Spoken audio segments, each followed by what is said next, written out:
सध्याच्या या जगात मानसिकदृष्ट्या खंबीर असणं लय जरुरी आहे आणि खंबीर असणं म्हणजे नेमकं काय ते आपण ह्या व्हिडिओमध्ये बोलणार आहेत. तर हाय, हॅलो, नमस्ते, मी वनिता. स्वागत आहे आपल्या चॅनलवरती.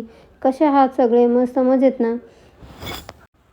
आता सकाळची वेळ आहे जेवणाची. त्यासाठी जेवणामध्ये नाश्त्याला मी आज मुलांना बनवलेला आहे उपमा आणि सोबतच काय बोलतात भाजी चपाती बनवलेली आहे. आणि आज आपण जेवण बनवता बनवता बघणार आहोत मानसिक खंबीरपणा म्हणजे काय. आपण मानसिकदृष्ट्या खंबीर असतो किंवा नसतो असं बोलणं बरोबर आहे का? तर नाही, ते एकदमच चुकीचं आहे. कसं आहे, अगदी कधी आपण खंबीर होतो तर कधी काही काळ प्रसंग वाईट असला की आपण हळवे होतो. पण मानसिक खंबीरपणा आपण आपल्यामध्ये आणू शकतो किंवा तेवढा मजबूत बनवू शकतो स्वतःला. आपल्या भावना आणि विचार याच्यावर कंट्रोल करून, नियोजन करून मानसिकदृष्ट्या खंबीर बनू शकतो आपण. खूप वेळा आपण बघतो आपल्या आजूबाजूला काही लोक शरीराने मजबूत असतात किंवा खंबीर असतात, तर काही जण मनाने खंबीर असतात. शरीराने कसं खंबीर व्हायचं हे तर आपल्या सगळ्यांना माहितीच आहे. जसं की जिमला जाणं, व्यायाम करणं, ह्या सगळ्या गोष्टी आपल्याला माहितीच आहेत.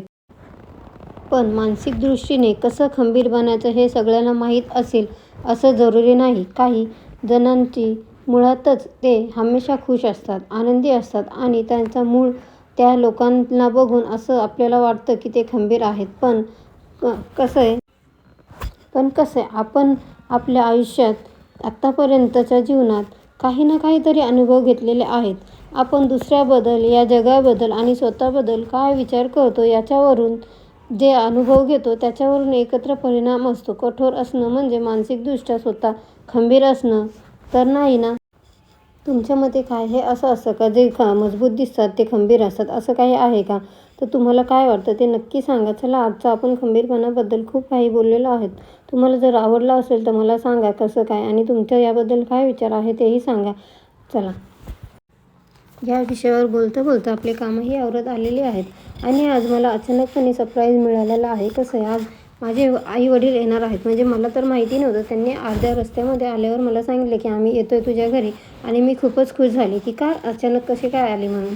आणि हा माझा भावाचा मुलगा बघा कसा मस्ती करतोय, आत्तू मी व्हिडिओमध्ये येते असं बोलतोय आणि तोही मस्त एन्जॉय करत होता. त्यानंतर मी त्यांना चहा नाश्ता दिला आणि आम्ही डीमार्टमध्ये गेलो.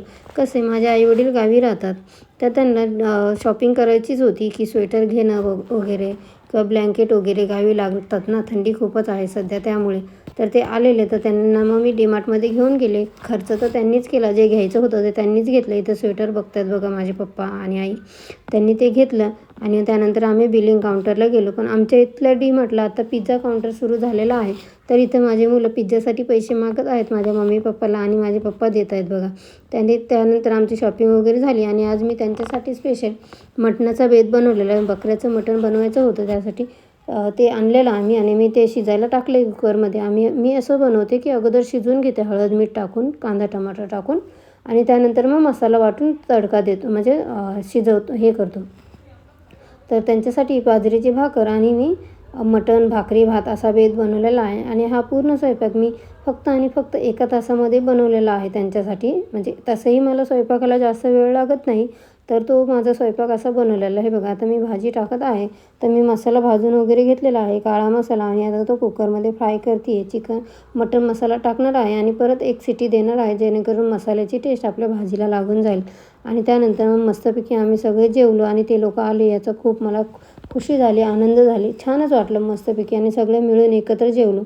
चला, तर मग आजचा व्हिडिओ आपण इथे स्टॉप करूया. व्हिडिओ जर तुम्हाला आवडला असेल, माझा टॉपिक तुम्हाला आवडला असेल तर नक्की लाईक, सबस्क्राईब करा.